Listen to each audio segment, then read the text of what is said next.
नमस्कार दोस्तों, सलाम वालेकुम। चरण स्पर्श, जय श्री राम, जो बोले सो निहाल, सत श्री अकाल। दोस्तों, एक एडिक्ट को देखने का घर वालों का और समाज का नजरिया कैसा होता है नहीं? आज हम जानेंगे।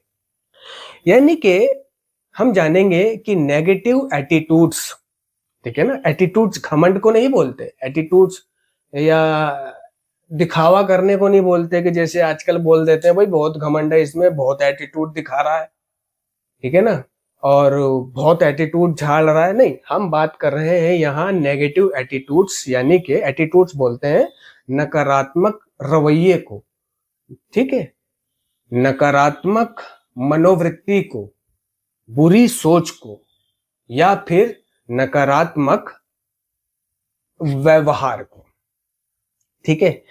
तो एटीट्यूड और एटीट्यूड्स, यानी एक सिंगुलर एटीट्यूड होता है, एक प्लूरल एटीट्यूड्स होता है। यानी जिस एटीट्यूड के लास्ट में एस लगा हुआ होता है, एटीट्यूड्स, तो ये पूरे समाज की मनोवृत्ति नजरिए को दर्शाता है।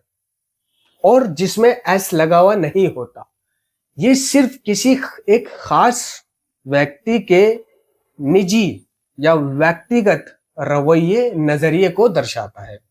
यानी एटीट्यूड तो सिर्फ एक इंसान के नजरिए को दर्शाता है, एटीट्यूड्स ये पूरे समाज की मनोवृत्ति या देखने के नजरिए को दर्शाता है। तो यहां पर बात हो रही है कम्युनिटी प्रॉब्लम, नेगेटिव एटीट्यूड्स की, जिसके आगे एस लगा हुआ, यानी पूरे समाज का या घर वालों का, लोगों का एक एडिक्ट को, एक शराबी को या एक नशेड़ी को देखने का नजरिया कैसा होता है, ठीक है। तो नंबर 1, नेगेटिव एटीट्यूड्स, यानी कि नकारात्मक रवैया, नकारात्मक मनोवृत्ति, बुरी सोच, ठीक है, बुरा व्यवहार, ठीक है। समाज सोचता है कि ये एडिक्ट जो है चोर है, ठीक है, ये तो सुधर ही नहीं सकता, ये चोर है, ये तो सुधर ही नहीं सकता, ठीक है। वो उसे एक बीमार इंसान ना समझकर एक चोर, उठाए गिरा और कभी सुधर नहीं सकता करके लताड़ते हैं। और यही समाज का नकारात्मक रवैया है ना, एक नशेबाज को सुधरने नहीं देता, बल्कि उल्टा उसको वापस नशे में धकेलने के लिए मदद करता है।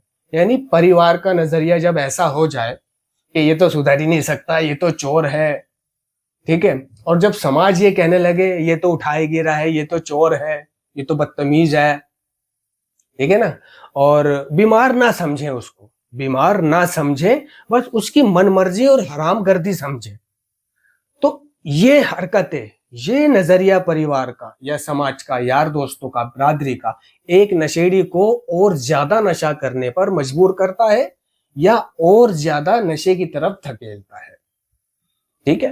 नंबर 2 पर आता है इग्नोरेंस, यानी कि गलत फहमी। इग्नोरेंस का मतलब होता है गलत फहमी, जहालत, मिथ्याबोध, भ्रांति, जानकारी का भ्रम होना या जानकारी की कमी। जानकारी की कमी, तो ये जानकारी की कमी क्या होती है? एक परिवार भी और समाज भी एडिक्शन को एक बीमारी नहीं समझता। उसको पता है क्या समझता है एडिक्शन को? शौक है, आदत है, ठीक है, उसकी बदतमीजी है, आवारगी है। तो जानकारी की कमी होने की वजह से, ठीक है, एडिक्शन को बीमारी ना मानने की वजह से, ठीक है, उसको सेंटर या एनए मीटिंग की जगह, डॉक्टर, सेंटर या एनए मीटिंग की जगह जादू टोना, झाड़ फूक, बाबा साधु, ठीक है, हॉस्पिटल, साइकेट्रिस्ट, ठीक है, इधर उधर दिखाते फिरते हैं, ठीक है। तो ये है जानकारी की कमी, यानी कि इग्नोरेंस। ज्यादातर परिवार क्या करता है, जब उसको पता चलता है कि उनका लड़का नशा करने लगा है, तो भाई वो सोचते हैं कि भाई नशा करने लगा है तो इसे किसी हॉस्पिटल में दिखाया जाए। हॉस्पिटल ले जाते हैं। अब हॉस्पिटल से इलाज चलता है।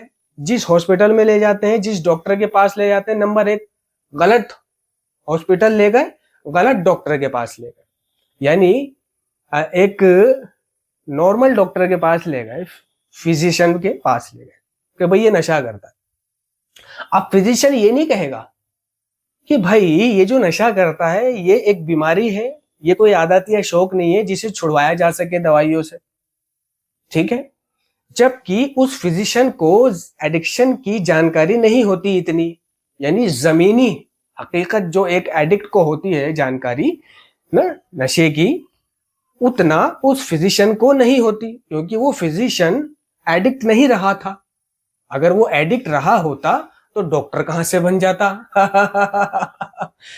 ठीक है ना भाई, 5 6 7 साल 8 साल जो डॉक्टर बनने में लगते हैं, तो उस दौरान तो वो नशा कर रहा था।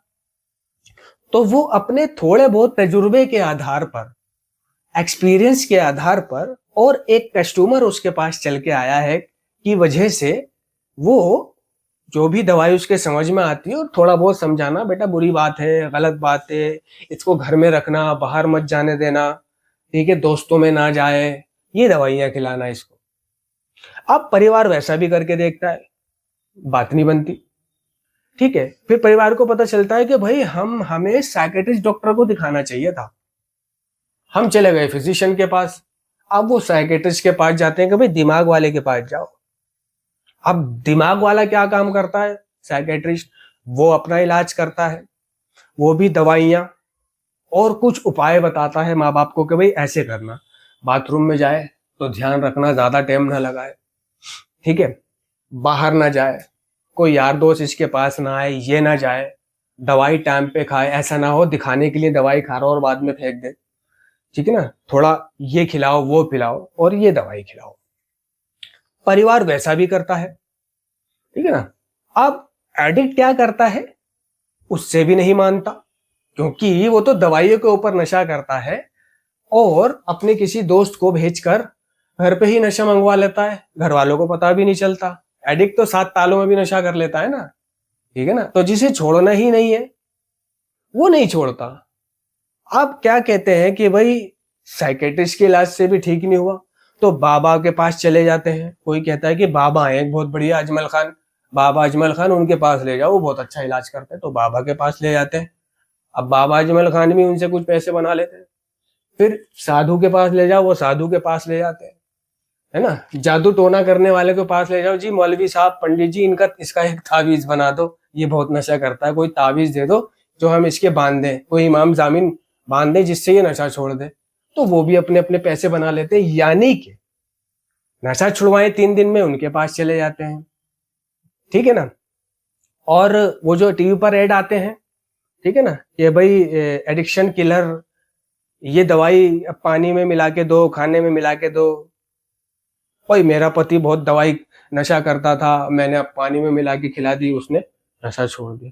तो घर वाले सोचते हैं कि भाई क्यों ना एडिक्शन किलर मंगा के देख, ठीक है ना। तो वो एडिक्शन किलर भी मंगा के देख लेते हैं, उससे भी कुछ नहीं होता। वो बाबा साधु झाड़ फूक हर चीज कर लेते हैं, हर चीज कर लेते हैं, यानी कि इग्नोरेंस, जानकारी की कमी, गलत फहमी, ठीक है। तो मतलब सेंटर भेजने के बजाय, नशा मुक्ति केंद्र भेजने के बजाय, एनए की मीटिंग में भेजने की बजाय वो ये सारे काम करने लग जाते हैं। नंबर 3 पे आता है फियर, यानी कि डर। फियर माने डर, खौफ, भय, झिझक। तो ये डर है ना 2 तरफा होता है। एक, समाज को लगता है कि नशेड़ी उनके घर में चोरी कर लेगा। वो नशेड़ी के घर अगर शादी का कार्ड भिजवाते हैं और उन्हें लगता है कि भाई नशेड़ी की फैमिली आ रही है और उसके साथ साथ नशेड़ी भी आ रहा है घर पे, आप मना तो कर नहीं सकते कि भाई नशेड़ी को मत लाना या अपने बेटे असलम को मत लाना, ठीक है ना, मना नहीं कर सकते शर्म लिहाज में। वो क्या काम करते हैं कि उस नशेड़ी पर नजर रखते हैं, 24 घंटे कड़ी नजर रखते हैं, पूरा सीसीटीवी कैमरे की तरह, एक बंदा उसकी उसी के ऊपर बिठाल देते हैं कि भाई नजर रखियो कहीं दहेज की कोई घड़ी चुरा के ना ले जाए, दहेज का कोई पीतल का लोटा ना उड़ा दे, ठीक है ना। और घर जमाई यानी जमाई राजा के लिए जो हमने मोबाइल रखा है सैमसंग का दहेज में देने के लिए छोटा आइटम है, ध्यान रखना कभी उसका चार्जर ही उठा के ले जाए। चार्जर, मोबाइल, घड़ी, लोटा, पीतल के बर्तन, तांबे के बर्तन, छोटी छोटी कीमती चीजों का ध्यान रखना, ये जहां भी जाए इस पे नजर रखना। तो समाज को लगता है कि भाई नशेड़ी घर पे आएगा तो चोरी कर लेगा, नशेड़ी घर पे आएगा तो हमारी लड़की पे बुरी नजर डालेगा। दिमाग तो उसका बेवकूफ होता ही है, पागल बना हुआ होता है वो, हमारी लड़की को छेड़ेगा, कुछ उल्टा सीधा ना कर दे, ठीक है। तो दो तरफा होता है, तो एक तरफा तो ये हो गया, और दूसरा तरफा होता है कि परिवार को लगता है, परिवार को ये डर लगता है कि अगर दुनिया को पता चल गया कि हमारा लड़का नशा करता है तो समाज हम पे थू थू करेगा, अरे नशा करता है? अबे नशेड़ी के माँ बाप है, भाई तुम्हारा लड़का नशेबाज बन गया दारूबाज बन गया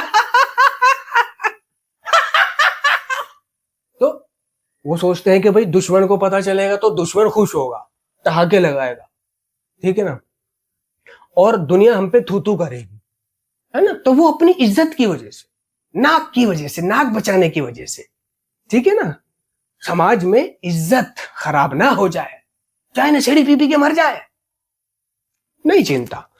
तो घर वालों को ये डर होता है कि समाज को पता चल गया तो वो हम पे थू थू करेंगे, इसी वजह से वो उसका सही समय पे इलाज नहीं करवा पाते कि समाज को पता चल जाएगा, ये सेंटर जाएगा नहीं।